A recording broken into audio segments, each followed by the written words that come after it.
Good evening to Salam Media audience and viewers at home, and good evening to all Africa for Palestine audience. Welcome to another episode in our webinar series. Today we will be discussing with Catherine about taking a stand against Morocco's occupation of Western Sahara. This particular session is being streamed live on Facebook, on Twitter, on YouTube as well, all Salam Media pages. If you can also check on the Africa for Palestine Facebook page, it is being streamed live there. Tell your friends, tell your family, tell everyone not to miss out. We are starting now. Like I said, welcome everybody. And today we have Catherine. Catherine, how are you? I'm very good. I'm so honored to be here with you. So thank you for the opportunity, and thank you to the wonderful Africa for Palestine audience that's joining us tonight. It's very special for me to do this with you. Oh, that's great. That's wonderful.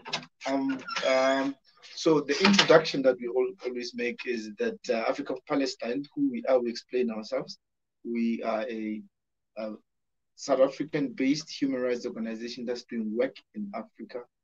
Particularly, our goals are to spread Palestine awareness, solidarity in the continent, and to push out Israeli influence in the continent. We work with different organizations, particularly civil society organizations, governments, political parties, trade union movements all over the continent that identify with our cause.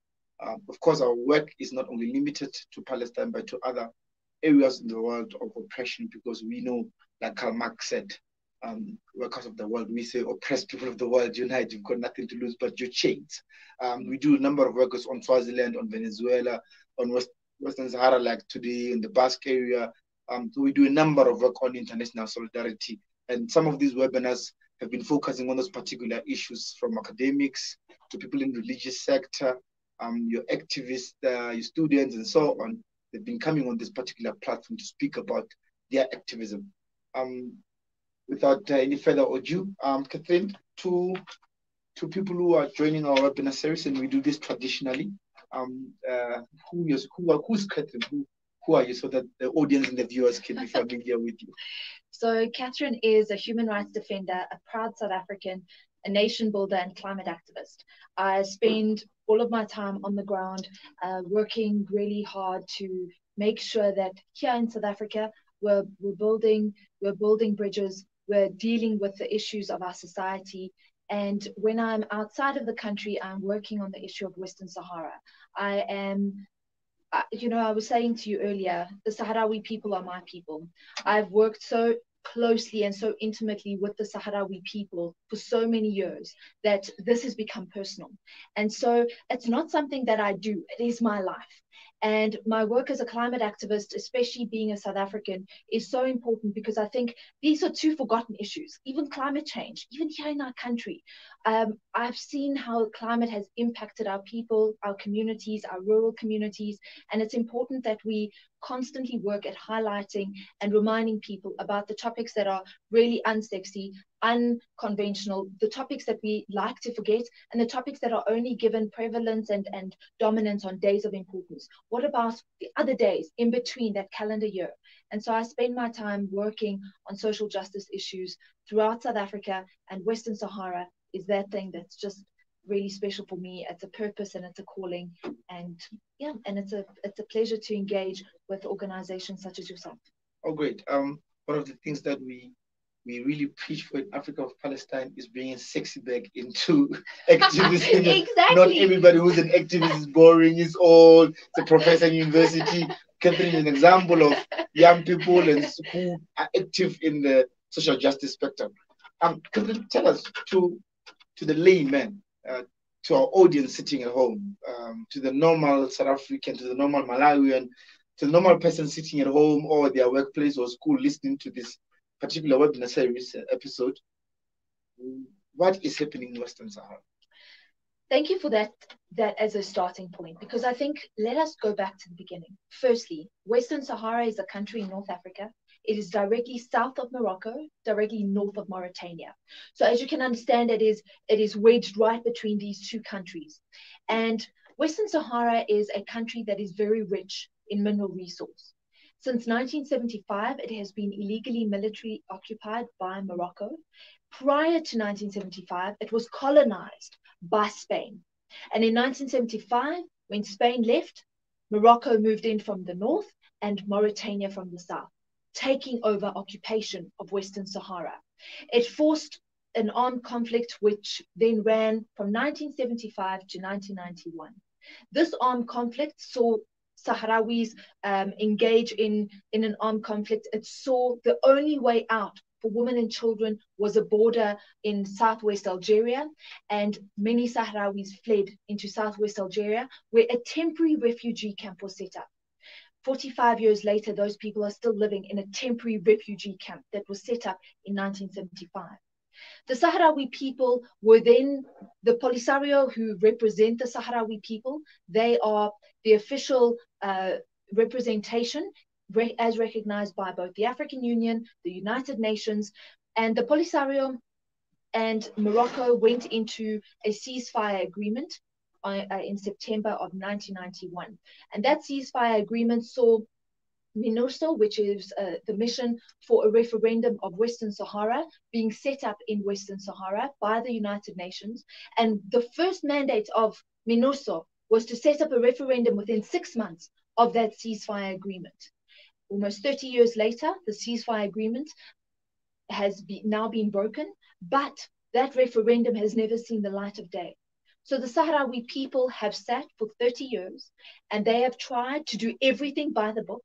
They have tried to sit around tables, negotiate, work with international law, work within the framework of the rule of law, and to try to ensure that their right, their inalienable right to self-determination is received, and that they have the right to a referendum which allows them to choose who they are and where they belong. And Morocco has aggravated that process ever since. All right, thank you for that. We were speaking earlier on, and I think that our audience can relate.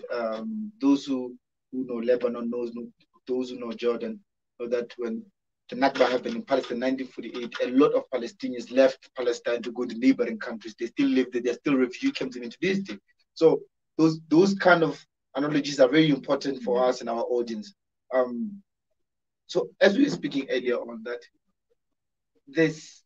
the problem in Western Sahara is not the Sahrawi people. The problem in Western Sahara is not the people of Morocco. The problem in Western Sahara is the regime of Morocco. So just tell us about this particular regime. What is so problematic about the Moroccan regime since 1975 to this day in that particular area? So the very important point, and a point I want to reiterate, because what we must never forget is I am not anti, and I share this because I said it to you earlier as well, and I share it for our audience. I'm not against or anti-Moroccans. I'm anti the regime. And the regime, because not only have they gone and occupied Western Sahara, not only do they trade in the natural resources of Western Sahara illegally against the International Court of Justice, against European Union judgments. They are not allowed to trade the natural resources of Western Sahara, yet they still do so. They are also colonizing Western Sahara. So there is a track record of years where they have brought Moroccans in and given them stipends, wonderful, wonderful incentives to move into Western Sahara, to populate Western Sahara's territory, so that eventually, when the referendum happens and when the United Nations eventually follows through with the referendum, Western Sahara is more Moroccan than it is Sahrawi. And these are all of the basic things. But when you go down and you really listen to the people and you really talk to Sahrawi people and you listen to what the Moroccan regime does, the violation of human rights. MINURSO not only failed on the referendum, but MINURSO is the only peacekeeping mission in the world that does not monitor human rights. How is it that this can be allowed? This is a failure of not only MINURSO, but a failure on the United Nations, on the Security Council and the Human Rights Council. So the violation of human rights on a daily basis is rife. The journalists, the civil society that speak out, they are tormented, they are tortured, They are violated. They are harassed constantly by the police, by the military, by the Moroccan secret police. And these are the kinds of things that they constantly do, not just now, but the things that have been happening since 1975, since the occupation. And you speak to children, you speak to young people who went through schooling in Western Sahara under occupation, and they will tell you stories of they would go to school with their Sahrawi name, and they would then be told that they cannot have that name. They need to have a Moroccan. They cannot speak with a Sahrawi accent. They need to learn to speak with a Moroccan. With a Moroccan, they speak with besides French, they must with their own mother tongue. These are things that have now started to destroy the social fabric, the cultural fabric of the people of Western Sahara. And it continues to create huge divides. They are a very scared nation. They go home and they lock themselves away in their homes because of fear of the occupation and the occupier. However, you then have the Sahrawis who are living in the refugee camps in southwest Algeria. Even though they are very far away from their homes, they are not living under occupation. So the freedom and their movement is still what it was prior to 1975, when they were free to roam, to live their lives, to live their cultural way of life. And so you start to see a division between those in the occupied territory and those in the refugee camps. But the occupation and what is happening on the ground on a daily basis, the violation of human rights, the political prisoners who have been kept in jails and are not kept in jails in Western Sahara, they are taken back up to Morocco so that their families can't visit them, because the land and the space is so vast that their families cannot afford to travel to Morocco to see them. And those that do will then arrive at the jail after traveling many, many days, after having to sell all their belongings to get to see their family member. They then get to the jail only to be told, oh, I'm so sorry, that political prisoner was moved 2 days ago. You know, those kinds of things torment a mind. And lastly, sorry, I have to just say this. There are many stories, there are many examples of unbelievable Sahrawi freedom fighters who have been tortured. Morocco sits as a signatory to the Anti-Torture Declaration. Yes, there are people being tortured to this day, not just once, not just for a day, not just for a week, for years on end. There are examples, Al-Ghalia Jini, people who have been tortured for 12 years at a time, taken from their families and tortured, something inhumane that I get goosebumps, and it is inhumane what is being done by that regime. And you speak about prisoners are taken into Morocco, which is legally in international law. One is reminded of Robben Island, where political prisoners were kept far away from society and isolated. I just want to speak shortly about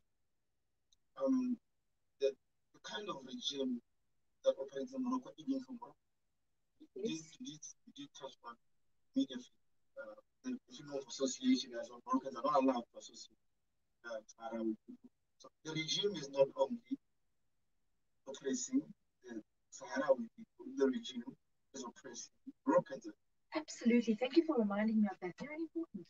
It is also oppressing the Moroccans. You speak to people who live in Morocco as outsiders and who get the opportunity to go there to live. People who have traveled the length and breadth of Morocco and Western Sahara. And you hear of the extreme poverty of the Moroccan people. You hear of the unfortunate, they do not have freedom of speech. They do not have freedom of association. These are very important things. We need to understand that this regime is not just targeting Sahrawi people deliberately. The offset is that the Moroccan people themselves are also a target of a regime that is not there to serve the people. It is there to serve the regime and the kingdom. And so a few benefits from the sales of the natural resources, that is not going to really infiltrate the area where the resource comes from. It is going to feed the pockets and line the pockets of the regime. And it's really important for us to understand that Moroccans are also on the back end of the stick. And it's a very sad situation because they really, really suffer. And the regime is, the kingdom of King Mohammed is living lavish. Absolutely. You see him having, prior to COVID, international holiday sprees, shopping sprees. He's wearing, he's kitted out in designer labels I've never even heard of. They are, and I probably never ever even know where to find them. It is unbelievable. And all of this is available online. What we don't know is what we don't. So we don't go and search what kind of life does the king live. We don't know that he's actually spending a lot of time in Europe, France specifically. He is shopping with his family, his wife, his children. He is really living the high life while his people suffer, while the Sahrawi people continue to beg for a referendum that is owed to them. So we must remember everyone is on the losing end of this story. Yes, I think that's very important for audience to realize this. I think and also to point out that Muhammad is a dictator, you know. Yes. He's a dictator. His family has been ruling Morocco for years now. I think it's important for audience to know that. And I don't think it's a problem unique to Africa, but it's something unique to our presence. Our presence live lavishly off of the citizens, and we see this with recently what they call the Abrahamic Accords or whatsoever, the romantic and holy romantic relationship they want to have. But it's dictators in different countries collaborating with Israel, and for us that's the character of dictators. That's the character of modern day monarchs. Moving right along, you've been to Western Sahara a couple of times. So as a South African who comes from Johannesburg, who's living in a democracy, who has rights, what has been your experience in the refugee camps, in the desert of Western Sahara, where people have very little to eat in terms of variety, very little to drink, very little freedom of movement? What has been your experience when you have visited that country? So, firstly, I must share, I have not been to the occupied territory before I'm allowed to travel to Morocco. So, for the past 7 or 8 years, I traveled to the Sahrawi refugee camps in southwest Bulgaria constantly. As soon as I've said it's planning to go, I go back. The Sahrawis there are living in the middle of unlivable land. The Sahara Desert is very rich. So the Sahrawis in the refugee camps are living in absolutely unlivable land from a climatic perspective. From a resource perspective, there is none. Their water comes in by truck. Their food is dropped by air. They get 7 ingredients in their food basket and have had 7 ingredients for 45 years. And so the nutrition deficiencies are huge. And they are living a life where they cannot modernize and advance themselves because then aid will be cut off. So they live on a double-edged sword. When the World Food Programme then says to them 2 years ago, I think we're going to have to give you half the food ration you get, they said, we don't all eat, none of us eat. Just holiday, we have to pay our bills. Let's pay the bills. Let's pay the bills. We'll be going to ad break in just a moment.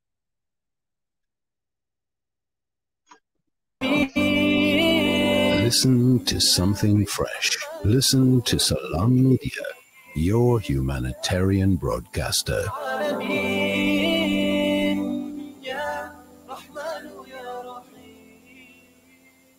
Freedom Stationery supply Marlin and Marlin Kids pens to me and my school friends. They supply just about everything we need to help us get a better education, from books to files to rulers. In fact, any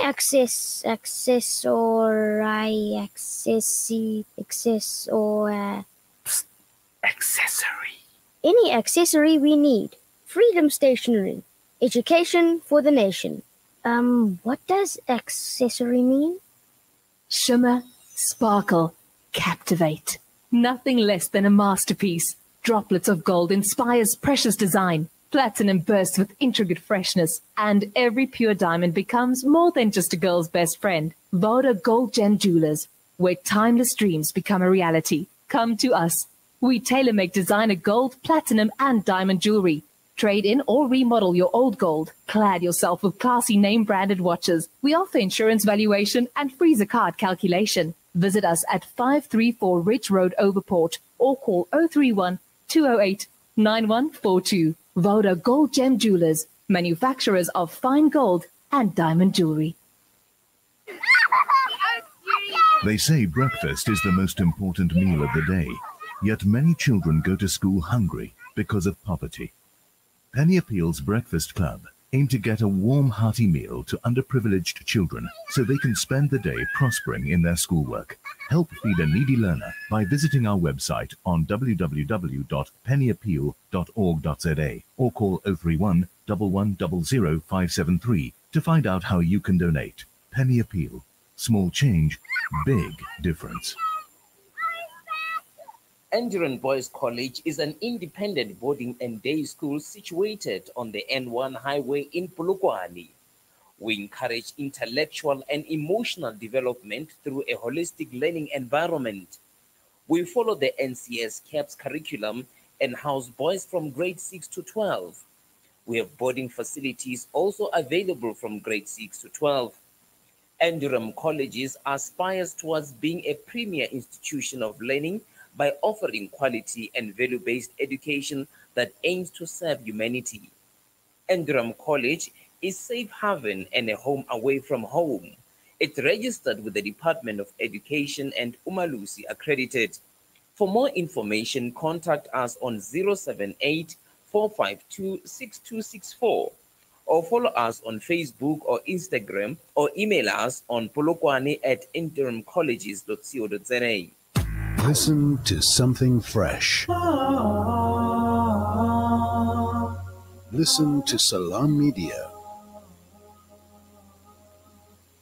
Osman's Taj Mahal Spice and Rice. For over 80 years, Osman's Taj Mahal have been perfecting the art of the perfect blend of spices, pure, aromatic, and well-seasoned. Spices to tantalize your taste buds. From creative cuisines to gastronomical gourmet goodies, from exotic odors to traditional dishes, Osman's Taj Mahal have remained synonymous with quality spices and condiments. Taj Mahal rice, beans, and lentils. Try our range of chili bite mixes, rose and ilachi syrup, our quick and easy biryani pack, and our traditional range of spice blends. Osman's Taj Mahal. There is no substitute for quality. An act of love saves lives. Sponsor an orphan with Islamic Relief, and you can help one of the 140 million children who have lost one or both parents through conflict, disaster, poverty, or disease. At Islamic Relief, we support over 60,000 orphans, and we need your help to nurture more children. Your love matters. Sponsor an orphan today. Visit www.islamic-relief.org.za. DoosieMed Medicine Depot Retail Pharmacy and Emergency Medical Depot, conveniently situated in the DoosieMed Medical Center, Corner Burger and Bosser Street, Pietermaritzburg. We provide safe, affordable, and convenient medical facilities, open till 10 p.m. every day of the year. We have a full-house clinic that operates from 2 p.m. to 7 p.m., which is run by a qualified sister. The clinic offers immunization, vaccination, wellness, general consultation, and more. Call DoosieMed Medicine Depot on 033 3421 DoosieMed Medicine Depot, your pharmacy of choice. It's a new beginning. It's a new era. Salam Media.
inside of the tents and the homes. We are also exposed to a people who have no access to resources. Water comes in by truck every few weeks. That water is kept in a lilo outside of each person's dwelling or home. That water in that plastic, in that beating hot sun, is then not good drinking water. It is not safe, clean drinking water. If you as an outsider go and drink that water, you will get sick. However, they have become used to that water because it's all that they have. Their food, their nutrition is limited because they are so isolated and so far away from everything. They do operate as a state in exile. So there's an entire democratic system that operates in those refugee camps, which is really very unique and is quite remarkable. The other thing to say is that the Sahrawi people are a Muslim nation, and the women are extremely powerful. And in fact, it is the women who run those refugee camps and really lead the charge of ensuring that everything works. And that stems from when the war broke out in 1975, many women fled and the men fought the war at that time. There were a huge population of women that also fought in that war, and it is well documented. However, women were forced to set up those refugee camps from the word go. And so they remain the stronghold within the society from that perspective. And in fact, they play a crucial role within the Sahrawi collective as to, setting things up, making sure those structures happen.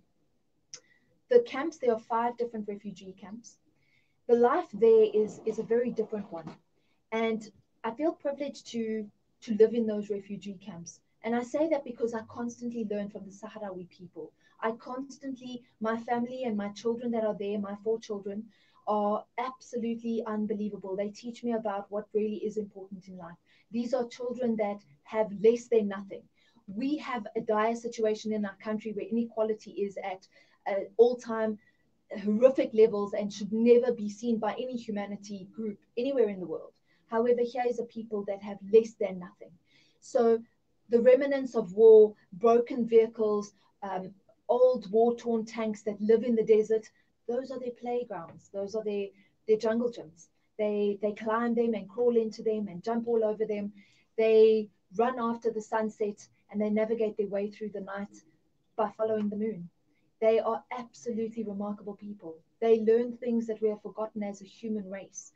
But the Sahrawi people live a life where they are torn, because if they start to develop themselves and allow an economic boom within those refugee camps so that they're able to get more, be more, do more, their aid will be cut. And so it's a very sick dichotomy here where they sit on a double-edged sword. They cannot develop because then their food will be cut or their aid will be cut. And that aid is so little in comparison to what is actually required and what they should be getting. And they live on so little as it is. So I'm always humbled with the opportunity and privilege to stay in those refugee camps. And I must tell you, 8 years on, I never ever in my life thought I would have withdrawal symptoms from a refugee camp. But this lockdown has taught me that I do. I miss my families, my Sahrawi people, my children there so much. And it's been very difficult and very challenging. There's no sanitation facilities. There are no toilets.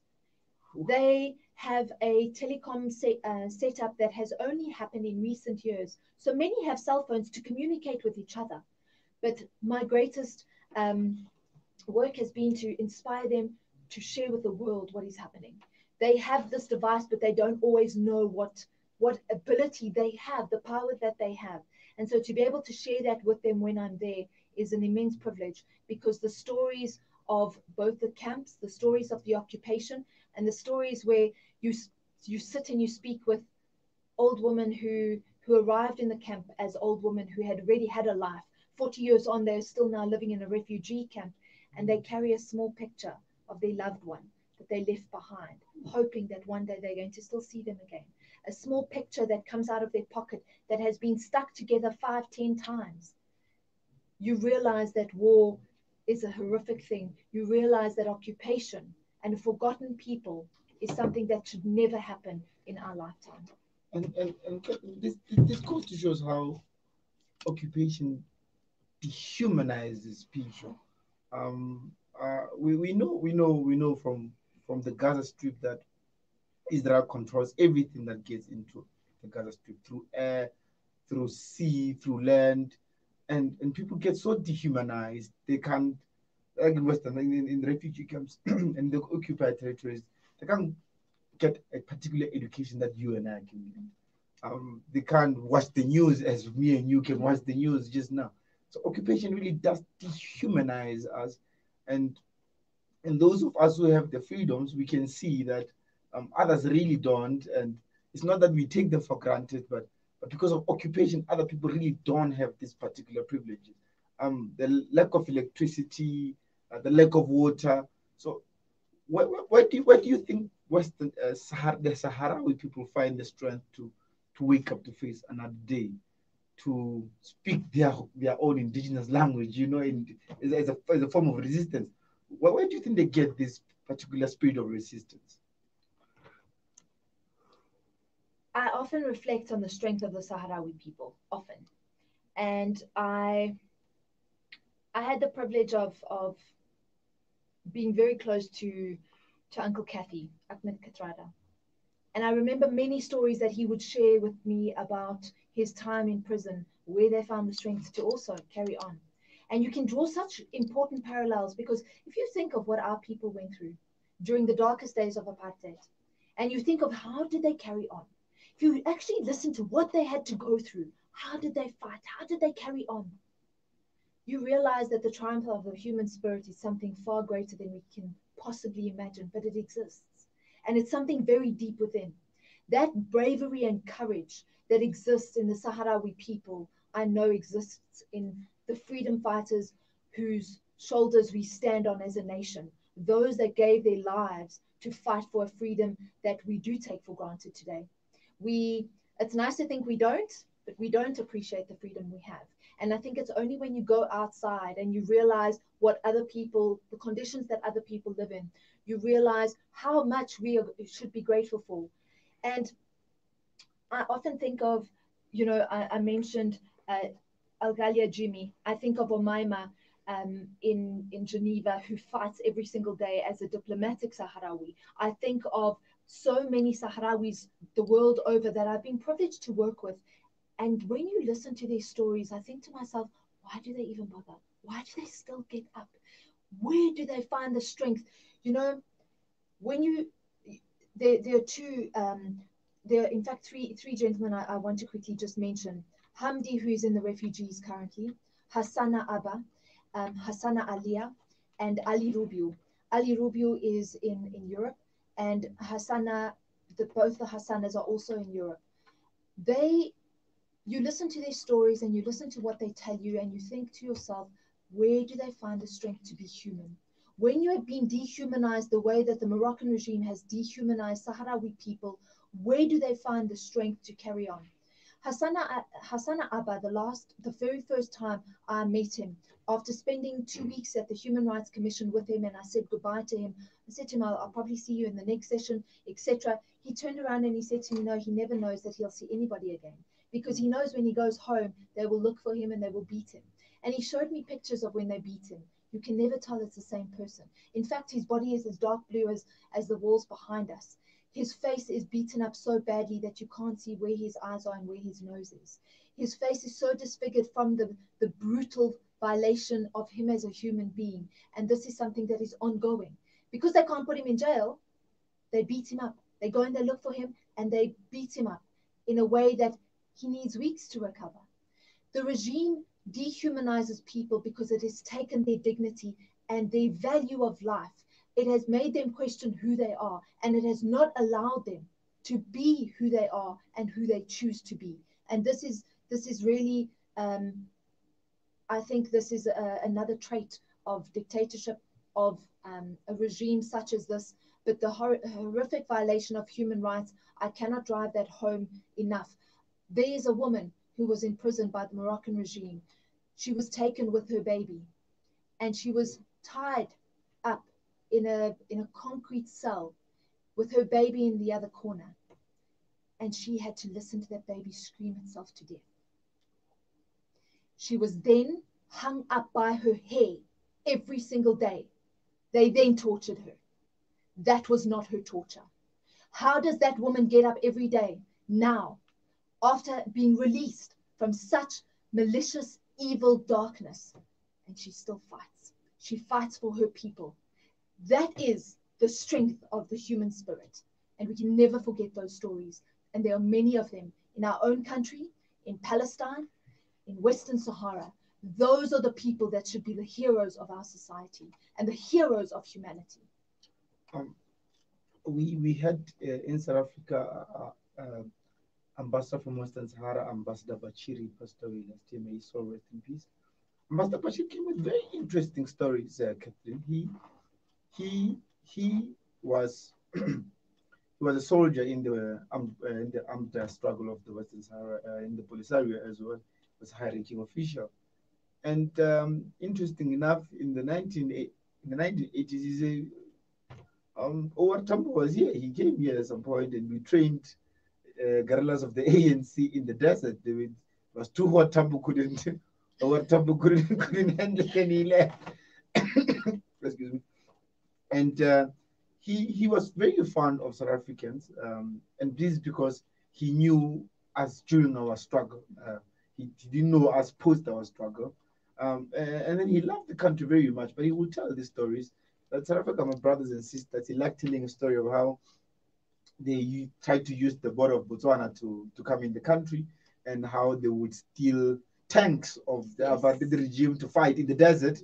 And those are stories that comfort us, that during our own struggle, there were people that were having their own struggle, but they helped us in that struggle. So what would you say are the parallels between our own struggle against apartheid, a very evil regime? We know that apartheid was a crime against humanity. What are those parallels that you can draw between our own struggle against apartheid and what the Western Sahara people are going through right now? I think this is also really very important, and you bring up important things. I go and I visit the Museum of Resistance in the refugee camps, where many of these South African tanks still are today. And I love that story because what in fact transpired, and just to kind of, add to what you've just shared, is that the apartheid government sold arms to the Moroccan government. Those arms were then taken by the guerrilla forces of the Polisario, and they were gifted back to the ANC, and it is said that many of those arms, the tanks, were used in Angola to fight the war. The ANC fought there, and the Battle of Cutucunavari. Yes. And so it is such a wonderful story of two liberation movements who walked a journey. Mandela told the Sahrawi people when he did visit, and when he was there, and when he spoke with... Just to interject, I really forgot. It's really important for our audience to know Mandela visited Western Sahara. Yes. He was trained in the desert of Algeria. Absolutely. In armed combat. Yes. So the Mandela that you know today, the Mandela, the noble statements, no. He was being trained by the armed guerrilla forces of Western Sahara. Absolutely. Thank you. This is very important. And the Polisario had a very strong relationship and a very strong tie to the Sahrawi people, to the Polisario, the ANC, and the Sahrawi were very close. Many of our militants were trained there in Algeria. And there are many stories of people who trained with them, who trained them, etc. And it's wonderful. But when Mandela was there, he said, with our liberation and our freedom, the Sahrawi people will receive their freedom too. Unfortunately, we have not yet made that dream a reality for him, but we must and we will.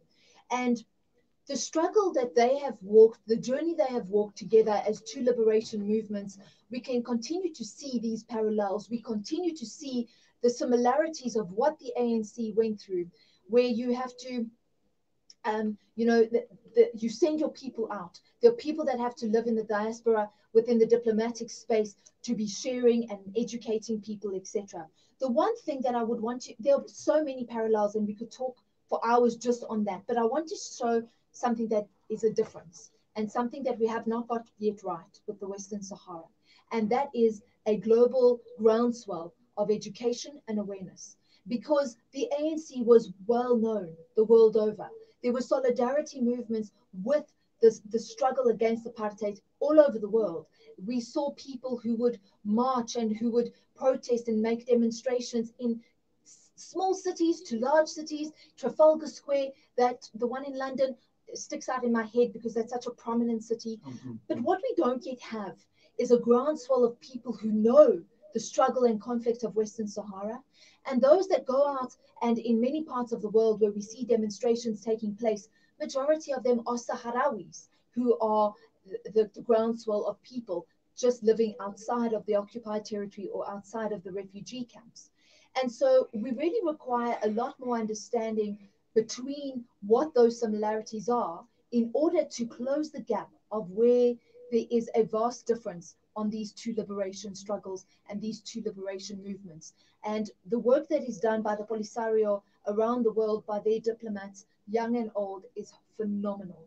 And I really salute those young diplomats who work day and night to fight for a struggle that the world has not yet recognized. Yes, and I think you're right on the anti-apartheid struggle. I remember the Free Mandela concert, one of the biggest in the time. And I think it's the South African government, many other governments in the continent, this should be basic historical curricula in schools about the plight of the Sahrawi people. Yes. And Ambassador Bachir was telling us that some of the guerrillas that they trained were generals in South African Defense Force, you know? And these are some of the give and take in terms of struggle. Like, you got your freedom, help me get mine arrangement. We're not saying the South African government must feel shame, but there must be some level of responsibility on the government today that we were helped and we should help others. This is so important. You know, it's one thing to have this good policy, which we have. We have probably, after Algeria, the best policy in the world on Western Sahara. Our recognition of the Sahrawi people, the state of Western Sahara. It's paramount. But we need a different kind of action because that policy lives on paper. I want to see us being more vocal. I want to see us making sure that everybody knows. You know, we must never forget how Africa opened its arms to us. The stories of what happened in Zambia, in Nigeria, when they opened their arms to our freedom fighters who seeked refuge in those countries while they worked underground. We cannot forget those stories. What are we doing to be the same Africans to our brothers and sisters of Western Sahara? And this for me is a huge, huge problem because as a South African, I know what we went through and I know what other countries did for us, what individuals did for other individuals the world over. And I'm constantly reminded of people in different places. I was in Colombia, in Bogota, and the mayor of Bogota came to me and she said, as a young student at Harvard, she arranged a protest because she heard about what was happening in South Africa. That she's so far away from South Africa, has no contact, no connection to South Africa or a South African. She's never, I think I was the first South African she actually ever met. And this is 30, 40 years later, after she stood in front of her university and protested. What are we doing to show our solidarity in meaningful ways that are impactful for the people of Western Sahara? Not just a policy document that reads very nice and says very powerful things. What is the action on the ground that we're doing and showing to the world? Interesting, you should say that. I think for our South African audience and our Nigerian audience as well, and I'll just add for other African countries, the most interesting part about the anti-apartheid movement was that Oliver Tambo and others really had no resources to lead the anti-apartheid movement because it was an anti-apartheid movement that mobilized global action for South Africa. So they needed money, basically. And the government of Nigeria, South Africans, the government of Nigeria instituted a public servant tax, a tax that would go towards the ANC. So public servants, all of public servants in Nigeria didn't have a choice. You had to pay a certain money from your salary at the end of the month that will go towards the ANC in fighting the struggle. The same was happening in Sweden, in other parts of the world. The ANC had headquarters in Zambia. The ANC had headquarters in Tanzania. The ANC was in Mozambique. The ANC was in the Congo. Angola, sorry. So these are practical examples to say we can point out that here, African countries did something practical. And it just leads me to my question that what should be done to our audience sitting at home, to a government employee, to a politician watching now, what should be done? As a student at, let's say, Wits University, what can I do? What should be done on this particular question? I think this I'm very excited to unpack and kind of end off with, because that is the most important question. Firstly, the most important thing for anyone who's watching us tonight and sharing in on this, even if you're catching this as a package afterwards and you're watching this on Sunday afternoon and you're sitting at home, I want you to pick up your phone. I don't want you to just have listened to what we've said. I want you to go and Google and go and educate yourself. Go and find information on Western Sahara. I want you to then understand that there is a greater conflict at play here that you had no idea about. I want you to use the platforms you have. We have social media now that is more powerful than ever before. Social media that our ANC veterans and freedom fighters never had the power of social media and technology the way that we do. So we can use our voice for good. We can use our platform to educate others. Find one article on Western Sahara, share it. Share it on your platforms. Share this broadcast today on your platforms. Educate your circle. I would say if you're at a university or if you're a student, if you're sitting at home, if you're a public servant, it doesn't matter where you are. Start to ask the question. When you hear about Western Sahara, start to interrogate. Ask people, ask your direct leadership in whatever frameworks it is. It might be in a university council, it could be in a parastatal you work with, it could be at a government institution you work with. What is our stance on Western Sahara and what are we doing to help those people? Perhaps there's a program you can do. Perhaps there's something you can do just to educate and create awareness amongst your peers and your comrades within the space where you work, in your family. Bring it up when you go out for lunch, when you're having a braai with your family, whatever it might be. Bring up Western Sahara. It's the big white elephant in the room that no one wants to speak of. I go to diplomatic functions and people see me and they will walk to the other far corner because they are so scared I'm going to say Western Sahara. That's what we want. People must be uncomfortable. Educate yourself. Educate those around you and start sharing credible content on Western Sahara. I try to share content all day, every day, across my social media platforms on the issue of Western Sahara, on things that are going on, things that have happened, opinion pieces.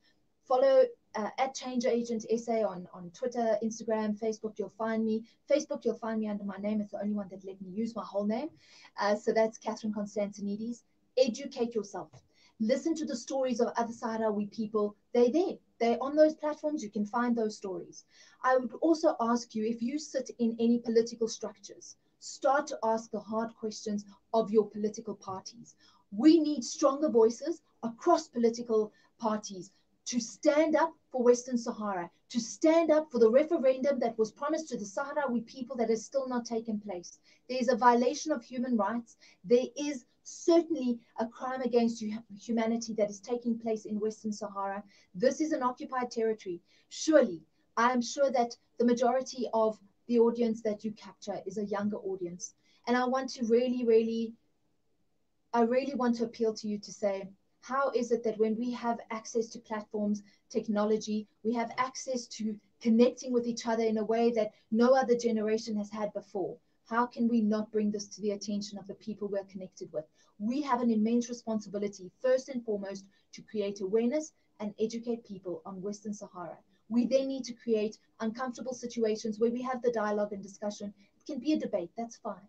But we have to start bringing Western Sahara onto our agenda as a matter of importance and urgency.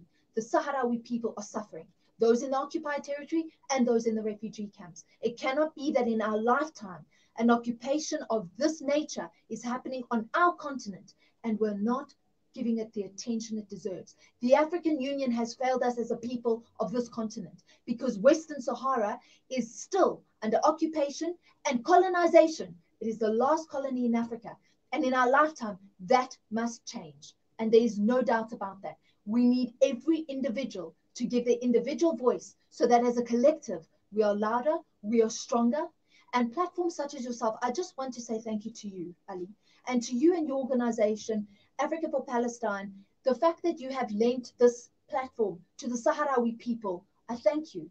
I thank you because, as I said to you earlier, the Sahrawi people are my people. They are my second nation. And so we require that kind of solidarity. We need solidarity with the people of Western Sahara. There's an international solidarity campaign that lives on social media with the hashtag Stand in the Sand. This was put together by NGOs in the occupied territory, NGOs in the refugee camps, where they wanted something where somebody who is sitting in Mongolia and wants to share their solidarity could put a message on social media and use that hashtag.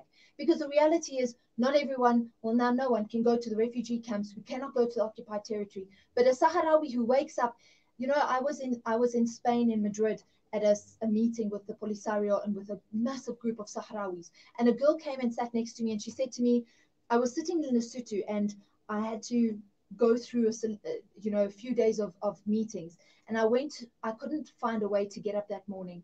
I couldn't find strength to do what I had to do as a young freedom fighter.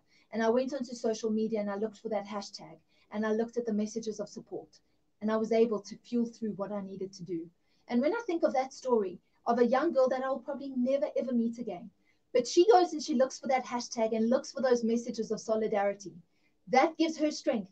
Imagine if that's such a simple thing that we can do for people who are fighting for their self-determination to just be who they are. We have an immense responsibility to do all that we can for the people of Western Sahara. Great. So if you're a member of a book club, tell them at your book club. If you're a member of a burial society, tell them that you're burial. Yes. Wherever you are, bring out the issue of Palestine. Of Western Sahara. As we bring out the issue of Palestine, Swaziland, Venezuela, and other Iran and other oppressed areas of the world, bring up the issue of Western Sahara. Just shortly, we have about 2 minutes left. Just shortly touch on, and I know we should have done this, just touch on the inability of international bodies like the United Nations and the African Union to deal with this particular issue. Absolutely. So let me just say that the United Nations and the African Union have failed the people of Western Sahara. Unequivocally, let us not be confused. The fact that a ceasefire agreement has been in place for 30 years and no political arrangement has been able to be agreed upon in order for the Sahrawi people to reach their self-determination as a nation is an absolute failure. MINURSO has not monitored the human rights violations taking place in Western Sahara, a failure. MINURSO has not, is dead. It could not organize a referendum. It has not been able to keep the ceasefire agreement, which has now failed, and they've gone back into armed conflicts. So it has failed the people. The UN has failed its own charter to stand by its own principles. The African Union allowed Morocco back into the African Union 3-4 years ago with no terms and conditions, yet allowing Morocco back in as an occupying power, as a colonizer on the continent, goes against the preamble of the African Union Declaration itself. So we have failed. And it is no good just to look at the international community that has failed us. Our own African leaders have failed the people of Western Sahara, and we must hold them accountable. Thank you very much. We are about to get the end of our show. So if you have a local councillor, a local congressman, or a local government official, tell them that they are failing the people of Western Sahara. And those are the voices that we need. I thank you, Catherine, for joining us. This particular episode will be on our Facebook page and Salam Media Facebook page. It will remain there. It will be on a YouTube channel, Africa for Palestine. It's going to be there. We're going to put the link on Twitter as well. And you can find Catherine on Twitter, Instagram, Facebook, Change Agent SA. That's Change Agent SA. And then you can ask follow-up question on this one. I know she's very active. She might follow you as well. And follow us on Twitter, Africa for Pal, on Facebook, or Africa for Palestine, on Instagram, we are Africa for Palestine. Thank you very much, Catherine. And we will see a free and liberated Western Sahara in our lifetime. In our lifetime, we will. Thank you so much, and thank you for the privilege of this opportunity to share with you tonight. Thank you to Salam Media as well, and good night and hope.